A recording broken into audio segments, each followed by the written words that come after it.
Umeshawahi kujiuliza kwa nini suratu Yasin imeitwa moyo wa Qur'an? Na kwa nini waja wengi wanapendekezwa kuisoma asubuhi?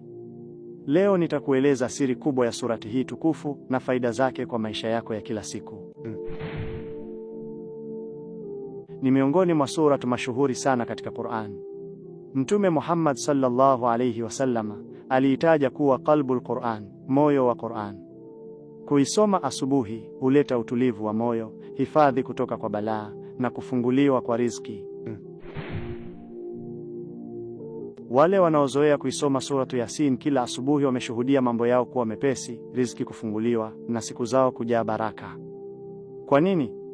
Kwa sababu Qur'an ni nuru na anayeianza siku yake na Qur'an anakuwa ameianza na mwanga.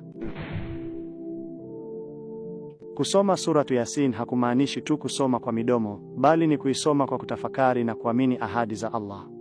Ni kumbusho kwamba maisha ya dunia ni mafupi na akhera ndiyo makazi ya kudumu. Ewe ndugu yangu, usiache kuanza siku yako kwa surati Yasin. Jaribu leo na utaona tofauti kubwa maishani mwako. Sambaza ujumbe huu ili na wengine waone siri hii ya ajabu ya Qur'an. Asante kwa kutazama Soul Reflection. Endelea nasi kwa hekima zaidi, mawaidha na malezi ya kiroho.